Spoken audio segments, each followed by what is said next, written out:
강혜신의 오늘의 미국.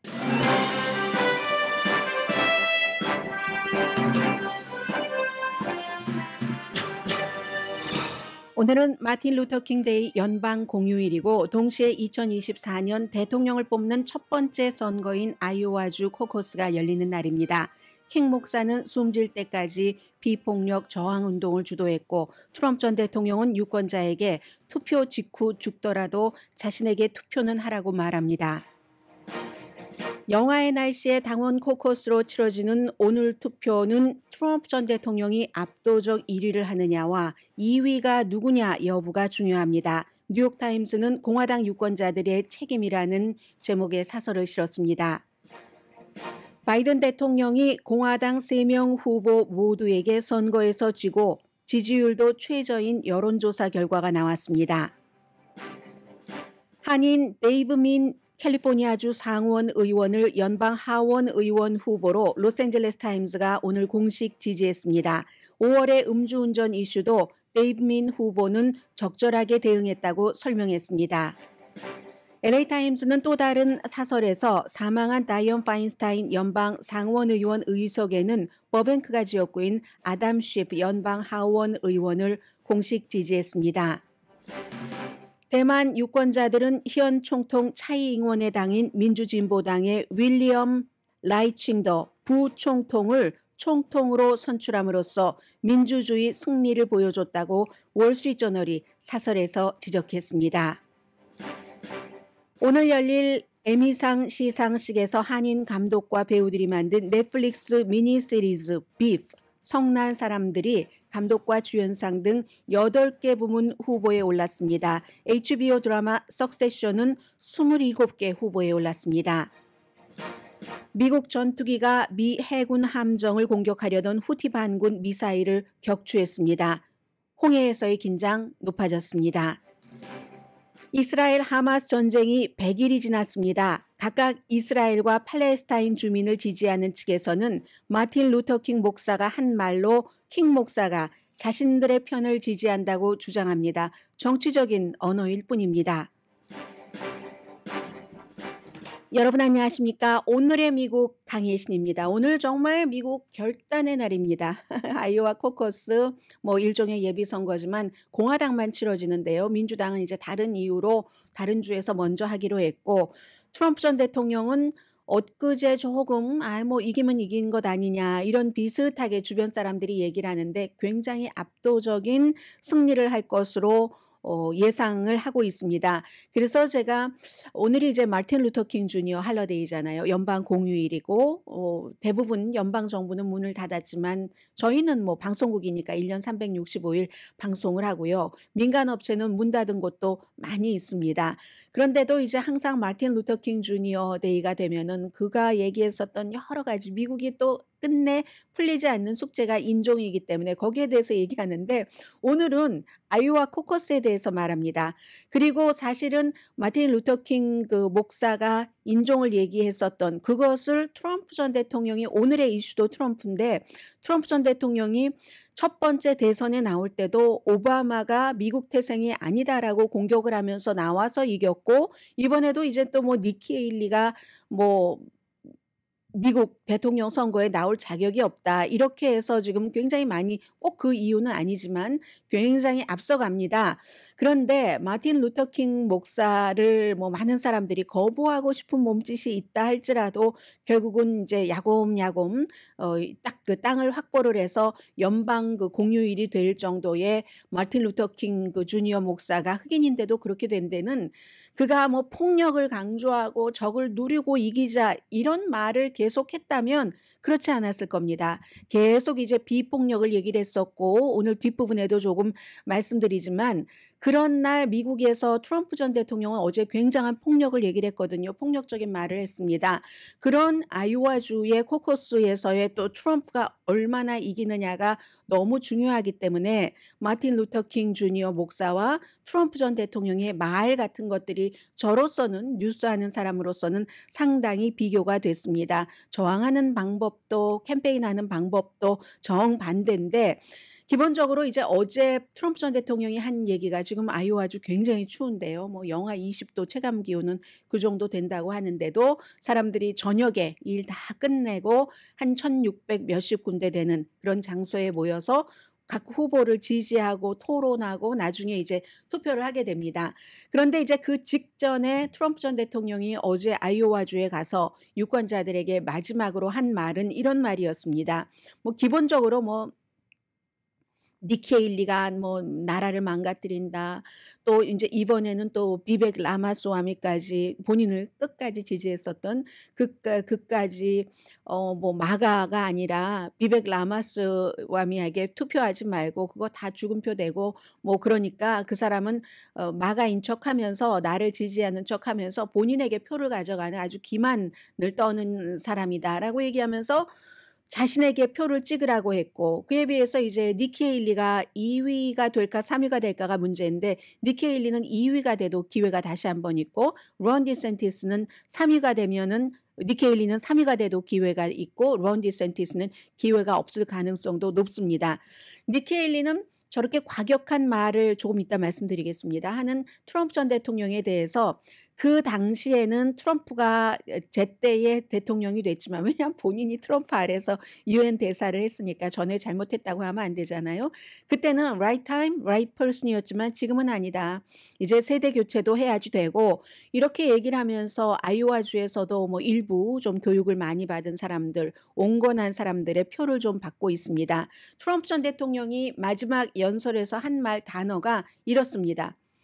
내가 모든 거짓말쟁이, 사기꾼, 깡패, 변태, 사기꾼 영어 단어를 요리조리 바꿔가면서 사기꾼 얘기를 많이 한 거예요. 아주 이런 소름 끼치는 사람들을 상대로 여러분을 위해서 궁극적인 승리를 하기 위한 그런 아주 대단한 기회다. 나를 내일 투표를 나에게 해줘야지 내가 보복을 해준다. 여러분을 대신해서. 내가 보복을 해준다. 이렇게 얘기를 했습니다. 워싱턴에 그 아주 더럽고 추잡한 이런 곳에서 여러분들의 생각과 목소리를 뺏기 위해서 최선을 다하고 있는데 바로 내일 오늘이죠. 여러분이 딱 여러분의 생각을 말하고 나를 투표하시라. 그리고 이제 여기서 한 걸음 더 나아간 겁니다. 막 후보들이 팬들이 너무 좋아했어요. 막 트럼프가 등장하기 30분 전부터 가서 막 뭐 자리를 열기로 데워놓고 했거든요. 그랬더니 트럼프 전 대통령이 이제 신났죠. 나에게 투표하는 건 목숨을 바칠 가치가 있다. 한 사람의 생명보다 트럼프 전 대통령 자신에게 투표하는 게 가치가 있답니다. 내일 너무 춥다고 여러분이 집에 앉아 있을 수는 없겠죠. 뭐 아픈 개처럼 이렇게 얘기하면서 아니야. 그래도 내가 아파도 난 해낼 거야 하고 투표장으로 가야지 된다는 얘기입니다. 너무 춥고 나이 드신 분들이 또 지지를 많이 하잖아요. 트럼프 전 대통령은.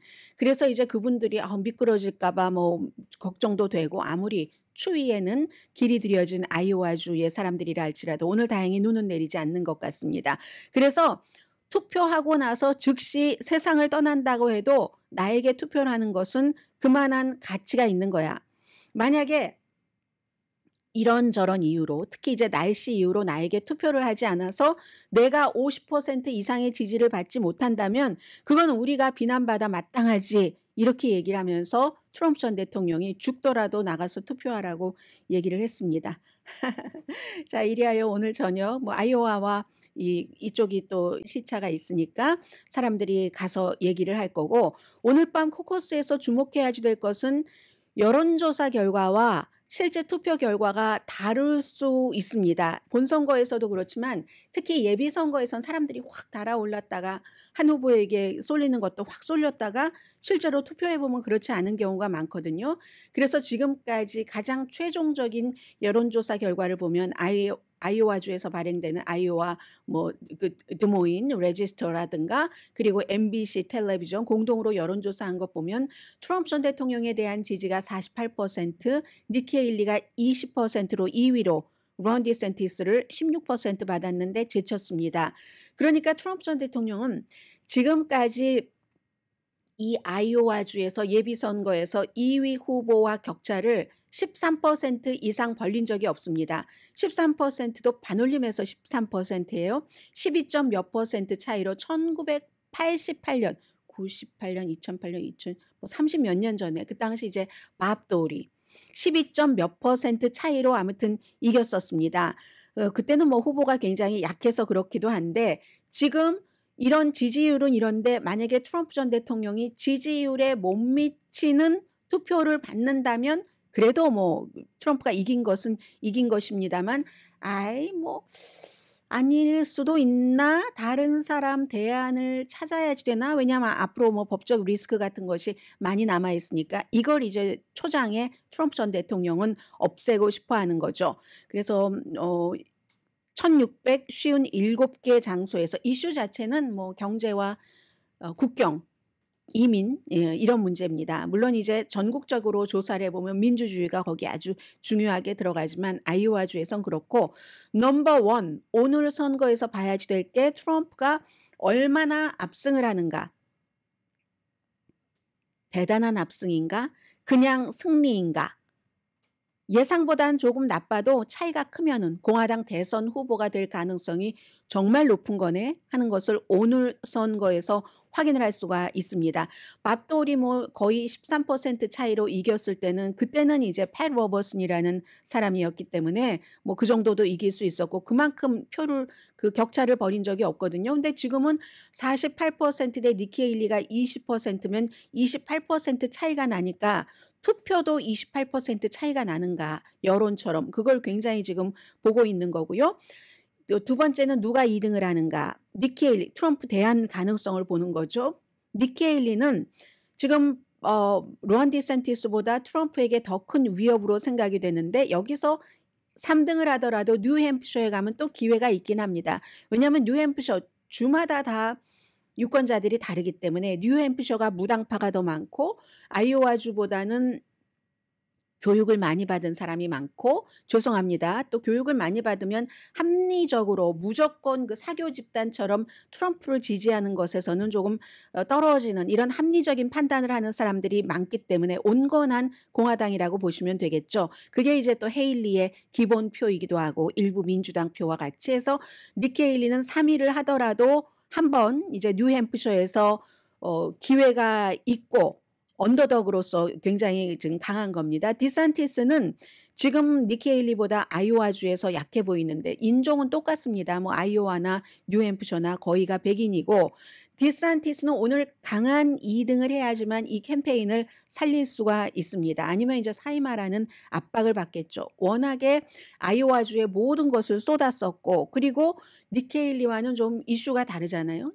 론 디산티스는 리틀 트럼프라고 불릴 정도로 트럼프와 이슈가 거의 같은데 조금 덜 과격한 것.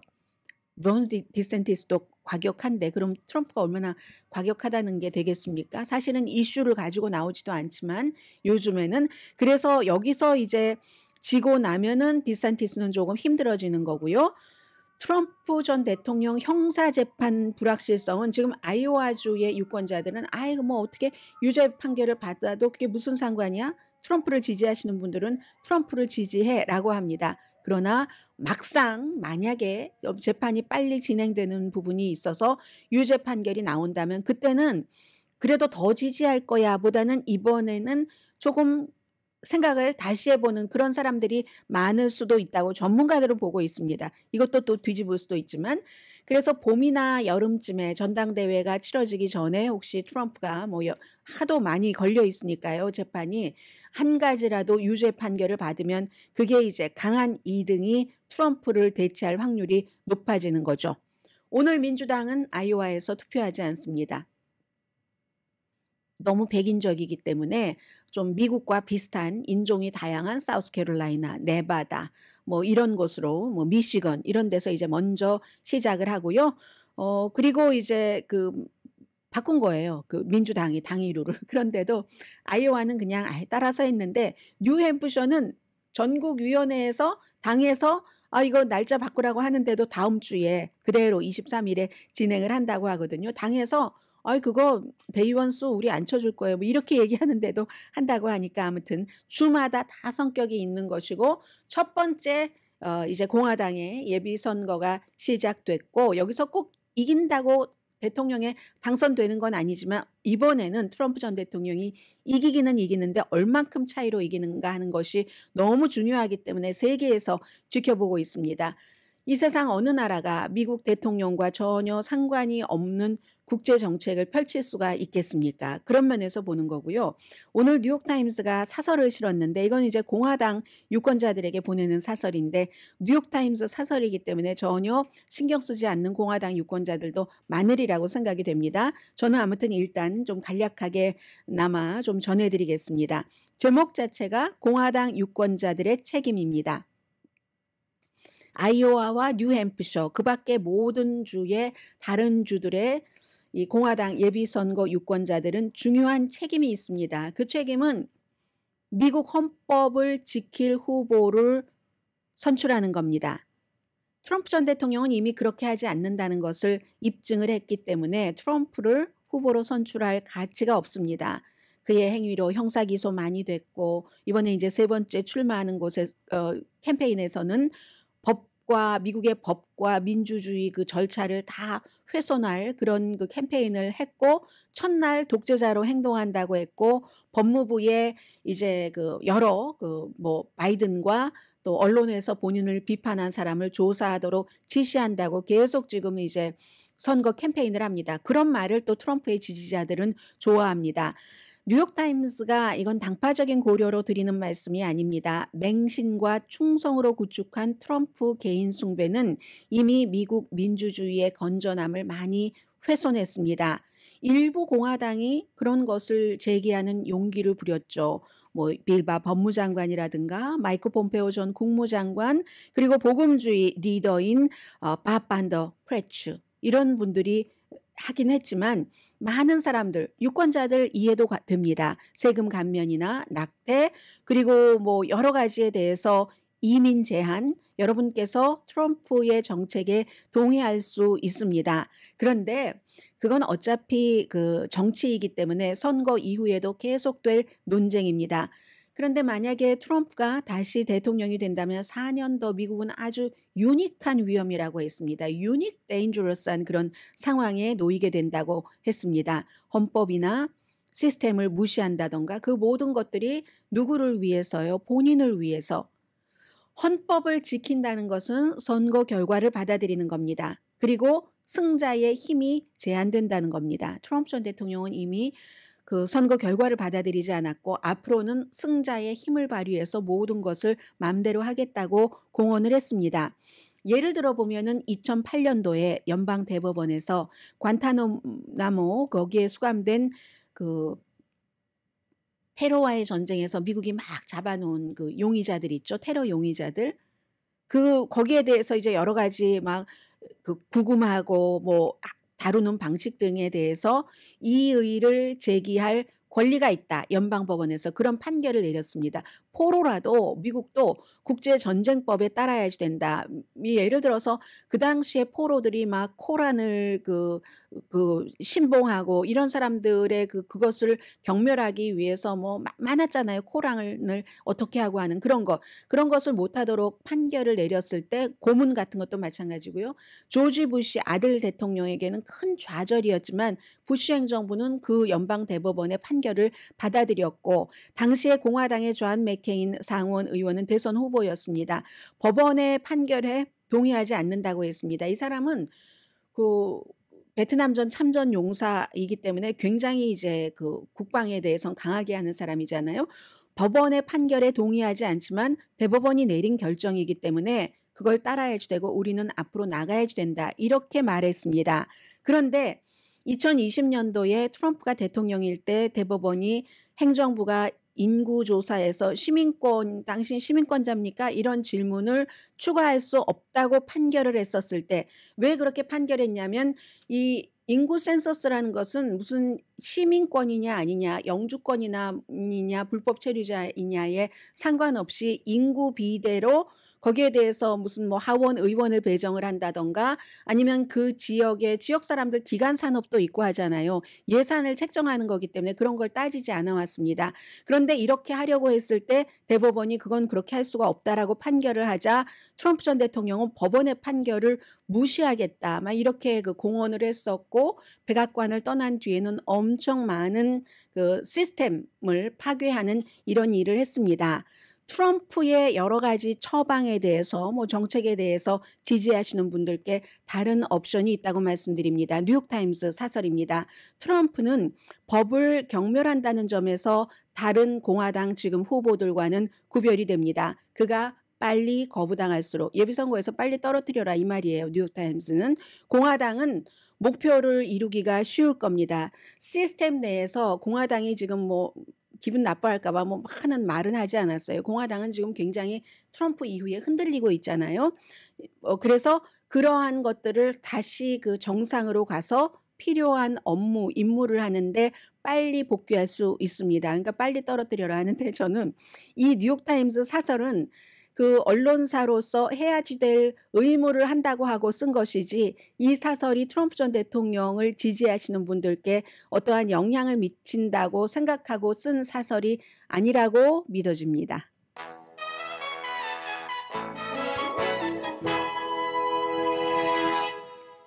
그 데이브 민 캘리포니아주 상원의원 37지구죠? 를 연방 하원 의원으로 오늘 로스앤젤레스 타임스가 새벽에 사설을 실었더군요. 데이브 민 상원 의원이 언제였었죠? 저희 회사 행사에 참석을 했었는데요. 몇 개월 전에 교육 세미나에서 기조 연설을 해주셨죠. 그때도 아주 젊은이에게 좋은 말을 했는데 그 밖에 또 다른 사설도 있고요. 잠시 뒤에 뵙겠습니다. 라디오 서울 방송 오늘의 미국 듣고 계십니다. 보통 이제 뭐 아이오와주에서 코커스를 할 때는 좀 주목을 하긴 하지만 이건 완전히 본선거 투표 날처럼 전부 이제 전문가들이 이 그래픽 가지고 와서 텔레비전에서 모든 방송이 다 보여주네요. 그 미국 유권자들이 바라는 게 최근에 이제 바이든 대통령이 시동을 걸면서 많이 얘기를 했는데 은근히 뭐 생활 뉴스, 나하고 연관이 되는 돈, 건강, 뭐 섹스 이런 것만 좋아할 것 같죠? 대부분의 사람들이 생각할 때 아닙니다. 민주주의에 대해서도 그러니까 미국 시민들이 아주 우수한 시민인 거예요. 굉장히 중요하게 생각을 해서 경제 반, 민주주의 반 가장 중요하게 생각하는 이슈가 그렇답니다. 그래서 이 여론조사 결과가요. 어디서 한 건가요? 제가 알면서도 자 한번 볼까요? 지금 2,870명의 성인을 대상으로 1월 10일부터 12일까지 오차 범위는 표본이 워낙 많으니까 2.5%포인트. CBS와 YouGov가 영국인데 굉장히 그 신뢰가 있는 그런 이제 여론조사 기구입니다. 이코노미스트하고도 같이 하죠. 유권자가 바라는 게 민주주의가 반, 경제가 반인데 민주당은 민주주의 기능을 더 원한답니다. 64%, 공화당은 35%, 무당파가 52%, 민주당과 무당파는 50% 이상, 그리고 공화당이 35%, 민주주의가 정말 중요해.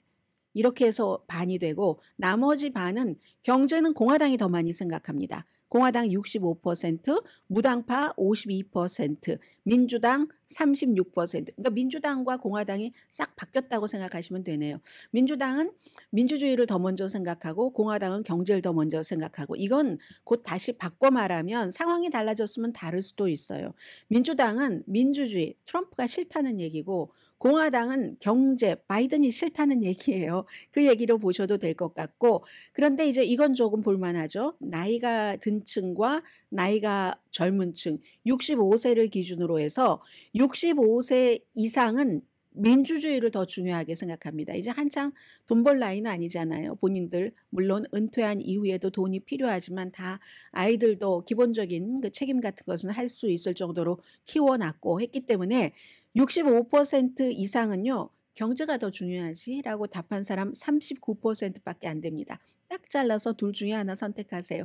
61%가 아유, 그래도 사람이 살려면 어떻게 빵만 가지고 살 수가 없죠. 생각, 이상, 인간으로서의 도리, 윤리, 책임, 민주주의가 중요합니다. 65세 이상은 61%가 민주주의라고 답을 했고, 그러나 64세 이하, 그러니까 65세 아래죠. 경제 쪽에 더 많이 신경을 씁니다. 30세 이하는 56%가 경제가 중요하죠. 자리 잡아야지 될 나이잖아요. 그리고 30세, 그렇죠. 56%입니다. 그러니까 이게 30세 이하는 56%, 그리고 30세부터 64세 이 사이는 54%, 조금 한 2% 정도 줄어드네요. 아무튼 이런 얘기고, 바이든과 트럼프, 헤일리, 론 디센티스가 선거가 치러진다 하면은 세 후보가 다 바이든 후보를 이깁니다. 같은 여론조사 결과에서. 그런데 니키 헤일리 후보가 제일 많이 이깁니다. 8%포인트 차이로. 그게 바로 민주당 가운데서도 바이든 싫어하면 니키 헤일리 정도는 용납할 수 있겠어. 그리고 론 디센티스와 트럼프 전 대통령은 굉장히 과격한 이슈를 가지고 오니까, 낙태라든가 이런 것에 대해서, 그것보다는 니키 헤일리를 이제 좋아하는 민주당 사람들도 많기 때문에, 그러니까 니키 헤일리가 바이든에게 가장 큰 위협이 되고, 지금 일반 유권자들은 트럼프 어떻게 돼? 니키 헤일리하고 론 디센티스 어떻게 돼? 하고 쳐다보지만, 민주당과 지도부와 백악관에서는 니키 헤일리가 얼만큼 지지를 받나? 이거 트럼프의 대안이 될 수 있어? 여기에 더 많이 신경을 쓸 겁니다. 자, 그렇고요. 그리고 자, LA 타임즈의 사설 2개를 소개를 해드리겠는데, 먼저 한인분들과 조금 덜 가까운 이슈, 그런데 가까운 이슈, 그리고 그 뒤에 이제 한인 후보에 관한 이슈를 전해드리겠습니다. 연방 상원 의원, 지금 이제 누군가가 하고 있지만 선거를 치러야 되잖아요. 다이언 파인스타인 연방 상원 의원이 숨졌기 때문에. 그 자리에 LA 타임즈가 사설에서 아담 쉬프 연방 하원 의원을 공식 지지했는데, 첫 문장이 이렇게 시작합니다. 전부 하원 의원이에요. 3명. 나머지도 있지만 나머지는 뭐 별로 후보들은 거론할 바가 못 되고, 바브라 리, 오클랜드가 지역구인 연방 하원 의원, 그리고 케이리 포럴 37지구 연방 하원 의원, 아담 쉬프, 버뱅크, 샌 가브리엘 쪽 다 해서 연방 하원 의원 3사람, 캘리포니아 유권자는 정말 행운이다. 이렇게 3사람 전부 상원의 의원이 된다면 정말 잘할 거야. 똑똑하고 경험도 많고 아주 정치적으로 세비한, 세련되고, 말하자면 요령 있게 일할 거다, 이런 얘기잖아요. 그런 하원 의원인데, 그럼에도 불구하고 우리는 3사람 가운데 한 사람인 아담 쉬프를 공식 지지합니다. 오늘 사설입니다. 아담 쉬프는 특히 지난 몇 년 동안 트럼프 전 대통령으로부터 엄청난 비난을 받고 욕설을 받고 골림을 당하면서도 국가기관이라든가 이런 모든 곳에서 미국의 민주주의, 법 같은 것을 지키기 위해서 열심히 일을 했고, 그런데 탁월한 리더십으로 두각을 나타냈습니다. 그리고 지금으로 보면은 트럼프 전 대통령이 점점 권위주의적인 발언을 하는 것을 고려할 때, 그리고 또 하나는 백악관에 정말 들어갈 가능성이 높잖아요. 트럼프 전 대통령이. 그런 때는 이 아담 쉬프가 연방 하원에서가 아니라 연방 상원에 가서 정말 트럼프에 대해서 일을 할 만한 그런 사려 깊은 지도자고, 이미 하원에서 탄핵 조사를 할 때 지도부로서 정보위원장이었으니까요. 충분히 그걸 보여줬다. 탄핵 재판을 이끌고 가서 좀 많은 공화당과 트럼프의 표적을 받기도 했고, 지금 연방 의회에서도 민주당에서도 60% 이상은 이 아담 쉬프 의원을 다이언 파인스타인 연방 상원 의원 자리에 가는 것을 공식적으로 지지를 하고, 지금 30년, 거의 30년 로스앤젤레스 샌 게브리엘 지역에서 연방 하원 의원으로 일했고, 그전에는 연방 검사보였습니다. 아담 쉬프 의원이요. 물론 바브라 리, 오클랜드가 지역구인 이 의원도 한 25년 동안 의회에서 활동을 했고, 굉장히 현명하다. 9.11 사태가 일어난 이후에 미국이 아프가니스탄을 침공한다고 할 때 유일하게 반대한 의원이다. 지금 와서 보면 그게 옳았다라고 얘기를 합니다. 마치 버락 오바마 전 대통령이 연방 상원의원이었을 때 이라크 침공에 대해서 유일하게 반대했던 상원의원이었던 것처럼, 그리고 케이리 포러 의원도 뭐 얼바인 그쪽이요. 2018년도에 하원 의원으로 처음 되고 이번에 재선을 나가지 않고 상원에 출마하는 건데, 그동안 케이리 포럴 의원은 소비자 보호에 엄청나게 그 실용적인 일을 많이 했다라고 얘기합니다.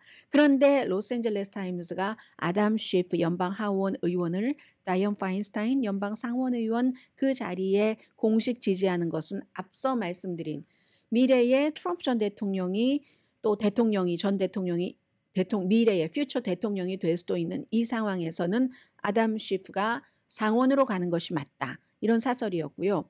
또 하나는 이 말씀 드리다 보니까 이제 선거철로 확 우리가 들어가 버렸네요. 데이브 민 주 상원 의원을 연방 하원 의원으로 공식 지지했습니다. 역시 이제 오늘 쓴 사설이에요. 오렌지 카운티 47지구. 그래서 이제 원래는 이 지역이 여기가 바로 그 케이리 포럴 의원이 상원에 출마한다고 재선에 안 나가는 그 지역입니다.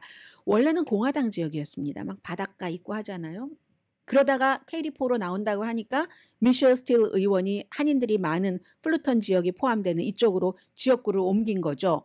그래서 원래 공화당 지역이었는데 케이리 포로가 딱 여기를 민주당으로 차지하면서 점점 스윙 지역으로 변하고 있는 그 지역이 이제 이쪽 지역인 겁니다. 그래서 이제 공화당의 선두주자인 스카보우를 얘기를 하는데 이 사람은 아웃 오브 터치다라고 얘기를 하고, 그리고 지난 몇 년 전에도 케이리 포로에게 지기도 했고요. 지역이 뭐 라구나 비치, 실 비치, 코스타 메사, 얼바인 포함해서 이런 지역인데, 스카보우 전에 주 하원 의원이었는데 이 사람 2번 출마해서 졌고 2022년도에도 케이리 포로에게 패배를 했고, 공화당이니까 뭐 낙태 권리를 제한해야 된다. 이거는 뭐 한인 공화당 연방 하원 의원도 마찬가지예요. 여자인데도 전부 강하게 낙태에 반대합니다. 영팀 의원, 미셸 스틸 의원. 그리고 공격용 무기 금지에도 반대합니다. 공화당 거의 그렇습니다. 그래서 또 하나는 1990년대에 캠페인 어떤 파이낸셜 재정 위반으로 연방 중범죄 혐의도 받았었다. 이렇게 얘기하고, 민주당에서는요. 지금 9명이 예비선거에 나가요. 데이비 민 그 후보까지 포함을 해서. 그런데 이제 특히 그 조안나 와이즈 의원과 플랫폼이 비슷하긴 한데 여성의 낙태 권리를 보호한다던가 이민 개혁을 좀 합리적으로 해본다던가 하는, 그런데 차이점이 있다고 하면서 뭐 입법 경험, 뭐 결과를 달성하고, 그리고 또 하나는 누구와 같이 이렇게 협력하는 이런 여러 가지가 이 데이브 민 의원이 훨씬 좋다라고 얘기를 합니다. 데이브 민 의원은 환경, 총기에 관한 법안을 아주 성공시킨 그런 의원인데 분명한 거기에 이제 이점이 있다. 그리고 UC 얼바인의 로스쿨 교수였었죠. 그리고 케이리 포로처럼 47지구를 대표하도록 선출돼야지 되는데 세크라멘토에서 한 3년 됐나요? 동료 의원들만큼 많은 법안을 막 뭐 날이 밝으면 또 만들어내고, 뭐 김치 법안, 무슨 법안, 한국 문화의 법안 막 쫙 이렇게 만들어내고 성공 가능성 쉬운 거 만들어내는 의원들 많이 있잖아요. 그런데 다른 동료들만큼 많은 법안을 제출하진 않았지만 오해의 여지가 있으니까 라티노에서는 뭐 라틴 무슨의 날, 생코데 마요의 날 막 다 그런 자신의 인종을 백그라운드로 해서 많이 만들어냅니다. 그러면 의원들이 뭐 특별히 뭐 그게 구속력이 있는 것도 아니고 하니까 통과시켜주죠. 그런데 데이브 민 의원은 그런 것을 하지 않고 아주 중요한 문제에 관한 법안을 발의를 하고 성공을 시킬 줄 아는 의원이라는 겁니다. 예로 들어서 하나 현재 고려 중인 것 가운데는 캘리포니아주 해안에서 무슨 뭐 오일, 가스 시추를 뭐 단계적으로 뭐 중단하기 위한 시스템을 만드는 거라든가, 아니면 2022년도에 법으로 만들어졌는데 그건 이제 이 공공장소에서 총기 뭐 탄약 판매 뭐 금지하는 무슨 뭐 여러 가지 있잖아요. 고스트 총 못만 하고 무슨 뭐 수압밑 같은 데서 못 팔고 하는 그런 것 했었다라고 하면서 한 가지 문제점이 있다. 특히 이제 지금 두 사람이 좀 강한데 이 와이즈 의원이 얘기하는 것처럼 5월 달에 음주운전으로 적발됐었어요. 세크라멘토에서. 그리고 나중에 본인이 경범죄에 대해서 유죄를 인정을 했습니다. 그게 있는데 교차로에서 일단 뭐 밤에 빨간불에 일단 정지를 했다가 빨간불이 사라지기 전에 교차로를 통과했다 이런 거잖아요. 사소한 사건 아니라고 얘기를 합니다. 그런데 이 민 의원도 사소하게 대응하지 않았다고 얘기를 합니다. 즉시 본인이 체포된 사실을 공개적으로 밝혔고 사과했고 그리고 그 체포가 뭐 불공평하다고 투덜거리거나 과장됐다고 하거나 이건 정말 이 민주당에 대한 공격이야 이렇게 변명하고 뭐 그런 척하지 않았다고 얘기를 합니다. 법원 명령에 따라서 사회봉사 마쳤고 술에 문제가 있었던 적이 없지만 즉시 술을 끊었다고도 전하고 있습니다. 그가 체포되기 전에 뭐 술 마시고 정치적인 행사에서 뭐 알코올 뭐 막 들어가 있는 것들도 많이 있었고 하니까 뭐 로스앤젤레스 타임스의 설명이에요. 그리고는 전에 문제가 없었는데도 뭐 치료 같은 것도 받고 했었다라는 얘기. 그래서 아주 이것도 사소한 잘못이 아니지만 큰 잘못을 저지르는 정치인들이 미꾸라지처럼 빠져나가고 아니라고 부인하고 하는 그런 정치인들은 사실은 이 케이스를 보면서 데이브 민 의원의 모범 보인 것을 따라야지 된다고까지 얘기를 합니다. 그래서 데이브 민 의원이 그 같은 실수 반복하지 않을 것으로 믿고 로스앤젤레스 타임즈는 아주 훌륭한 연방 하원 의원이 될 것이라는 것을 오히려 그 본인의 꼬리표처럼 따라다닐 수도 있는 사건을 통해서 보여줬다. 우리는 그러므로 연방 하원 의원으로 47지구 데이브 민 현 캘리포니아 주 상원 의원을 공식 지지한다. 로스앤젤레스 타임스 사설이었습니다.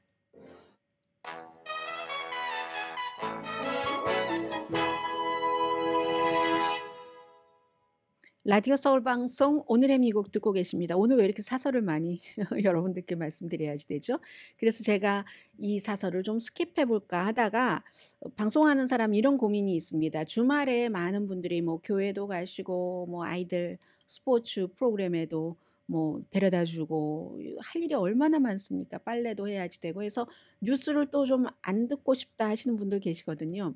그런데 이제 주말에 가끔 중요한 일이 뭐 역사적인 사건이 매듭지어지는 때가 있습니다. 대만의 총통 선거가 그랬잖아요. 그래서 이거 어떻게 해야지 되는가? 또 일부 분들은 관심이 있으시면 요즘 24시간 뉴스 채널들이 있고 하니까 다 아실 텐데 해서 항상 월요일에 그러한 주말이 있었던 때는 방송하는 뉴스하는 사람은 고민을 하게 됩니다. 그런데 또 월스트리트저널이 사설에서 딱 써주니까 이것저것 피해 가면서 이 주말에 그 내용을 접하지 못한 분들도 또 이미 알고 계시는 분들도 다 공통적으로 더 알아야지 될 일이 있구나 하는 판단에 제가 지금 월스트리트저널의 사설을 소개해 드리는데요.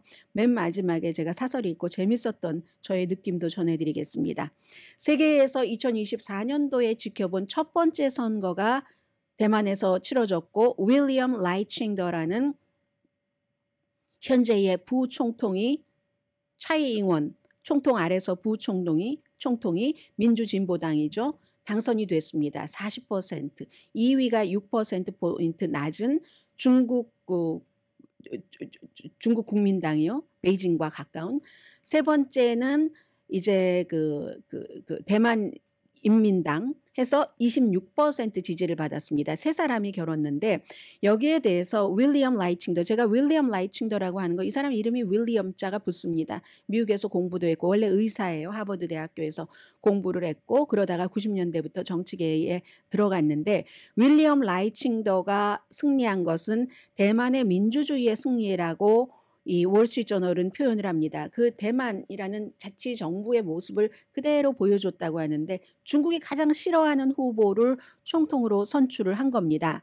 해서 3번 연속 진보당이 차이잉원 2번 했잖아요. 8년 된 것은 이게 처음이잖아요. 전에는 중국 공산당이 아니라 중국 국민당이 한 번, 민자당이 한 번 이렇게 돌아가면서 하고 2번씩은 하더라도 그런데 이 사람이 그 부총통이었을 때는 대만 독립을 엄청 얘기를 하고 캠페인 당시에는 모두를 껴안아야지 되니까 그러니까 이제 대만 독립 지금 우리가 자치를 유지하고 있으니까 특별히 그걸 강조하지 않았습니다. 그런데도 중국은 그 사람의 성향을 알고 있기 때문에 왜냐하면 차이 잉원 같은 경우는 총통이니까 미국도 봐오고 중국도 봐야 되고 해서 조금 온건하게 마음은 숨기고 가고 대신에 이제 부총통이 대만 독립을 강하게 했죠. 그러다가 본인이 총통이 되려고 하니까 속마음이야 어떨지 모르겠지만 겉으로는 조금 온건하게 이렇게 갔습니다. 조금 이제 그 중간층도 흡수를 하면서 그런데 유권자들은 그를 40% 지지로 총통으로 당선시켰지만 백지 수표를 안 줬습니다. 의석이요.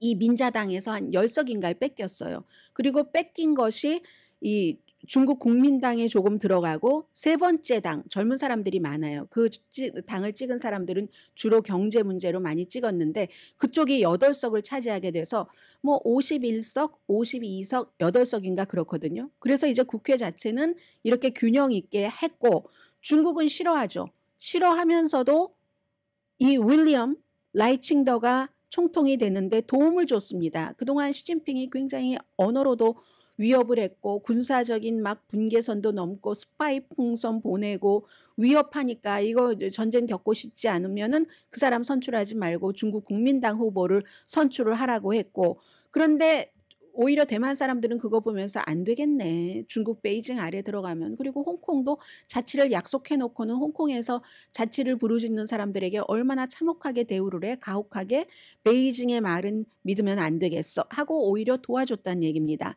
바이든 대통령에겐 불안감이 조금 있을 수가 있죠. 미국과 중국 관계를 안정적으로 유지하려고 하는 지금. 그런데 그 불안감은 월스트리트저널의 표현에 따르면 베이징에서 나올 거다라고 얘기를 하고 있고 시진핑 중국 국가주석 그럼에도 불구하고 대만을 우리 것으로 통일시킨다 하는 거 포기하지 않을 것이라고 얘기를 합니다. 모든 수단을 전부 동원을 해서 그러므로 여기서 제가 웃었어요. 미국이 태평양 군사 방어를 강화해서 잠재적인 침략을 억제할 수 있는 무기로 대만을 업그레이드 해야지 된다. 그것도 긴급하게. 월스트리트저널은 군수업자들을 굉장히 지지하는 경제신문입니다. 이런 얘기를 하고 있습니다. 그러면서 맨 마지막을 그거로 하기엔 너무 속보였던 것 같아요. 제가 볼 땐. 미국에서 선거가 또 열리고 있는데 이 미국에서도 선거가 열리는 해는 미국의 분열을 많이 보일 수 있는데 대만 국민들이 한 것처럼 이제 미국 국민들도 뭐 현명한 선택을 하길 바란다. 뭐 이런 정도 얘기라고 할까요?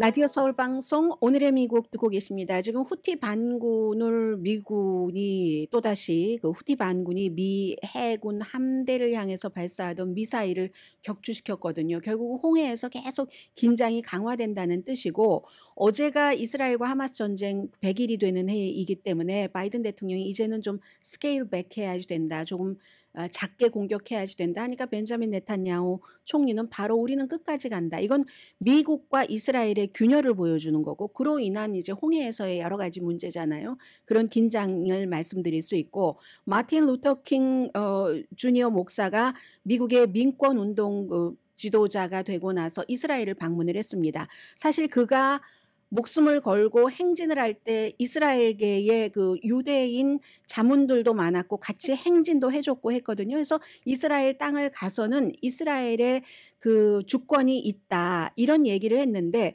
그러나 동시에 아랍의 세계가 너무 힘들게 사니까 거기에 대해서도 마샬 플랜 같은 것을 해줘야지 된다. 아랍의 빈곤 퇴치를 위해서 또한 이스라엘이 정복한 영토도 포기해야지 된다. 이런 얘기를 했는데 이스라엘과 팔레스타인을 지지하는 양측에서는 끊임없이 한쪽만 조금씩 떼서 말을 하는데 사실 그게 예전의 얘기잖아요. 68년도에 암살당했는데 그 당시의 세계관으로 본 것이고 지금 본다면 어떤 생각을 할까? 뭐 이스라엘이건 팔레스타인이건 민간인의 생명이 중요하다고 말하지 않을까요? 잠시 뒤 프로그램은 잠시 뒤에 말씀드리고요. 석세션이 에미상 9월 달에 하려고 하다가 막 작가 협회 파업하고 해서 여기까지 미뤄졌잖아요. 오늘인데 27개 HBO. 그리고 넷플릭스의 비프가 8개. 뭐 작품상, 시나리오, 남자 주연, 여자 주연 여기 한인들이 많이 포함되어 있잖아요. 그런데 저는 그것보다도 더 기대되는 게 잠시 후 10시에 Bravo My Life 하는 새로운 프로그램 여러분들 만나실 수가 있습니다. 진행자는요. 잠시 뒤에 한번 직접 만나보세요. 그리고 또 원래 있었던 진행자는 또 다른 곳으로 가고 굉장한 변화가 있을 텐데 저는 에미상에서 누가 상을 받느냐보다 저희 라디오 서울 방송의 브라보 마이 라이프 훨씬 기대됩니다. 내일 뵙겠습니다.